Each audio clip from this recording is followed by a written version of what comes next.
Good morning. My name is Ron McDavid. I'm a retired naval officer for ordnance. I was a Mustang, went up to the ranks, and had the privilege of serving our country for 21 years.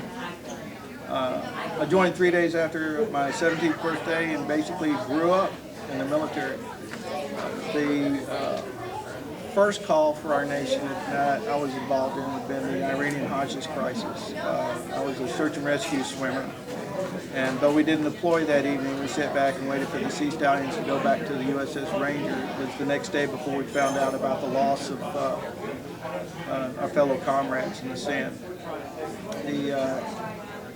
I was young then, it was impressionable, and just wanted to get home.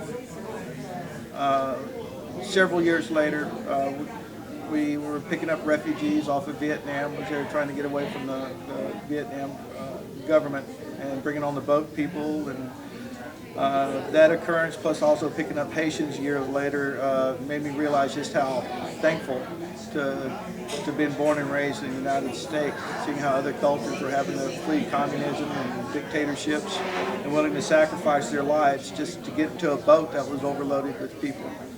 So it's the patriotism goes deep as far as taking care of our shores so that our Americans don't ever have to face that particular decision.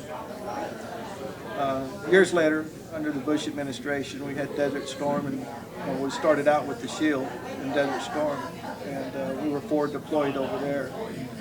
We did 26 firing missions, starting in the Red Sea and then going around to the Persian Gulf.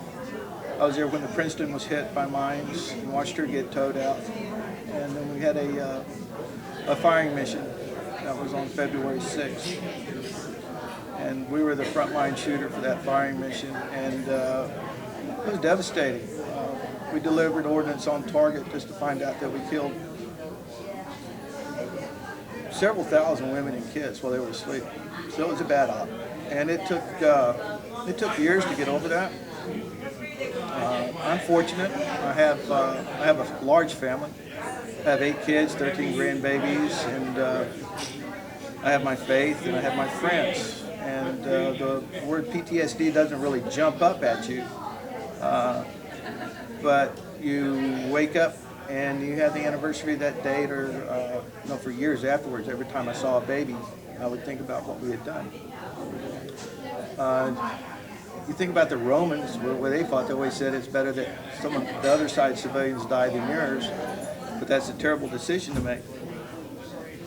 But it hurts. It still hurts. It doesn't hurt as much nowadays.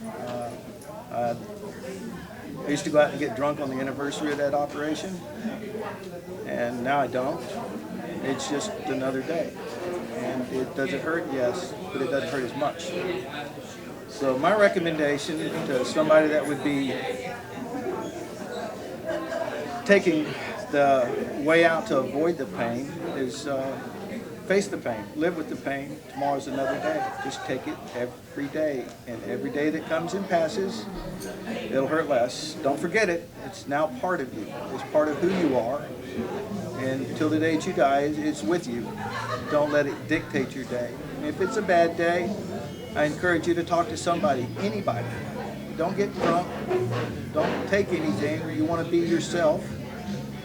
And go visit with somebody. Heck, go sit in a church, go sit in a park, feed a squirrel, turn around and talk to somebody about anything other than that event, but cherish your life. Go find it. Seek after it. And then go to bed. Get up the next day, and if you have to do it again until it quits hurting. But you're not by yourself. We have thousands of veterans, World War II forward, still living. We have to deal with this on a day-by-day basis. And I can just encourage you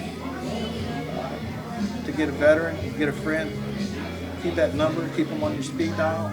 If you're having a bad day, call them.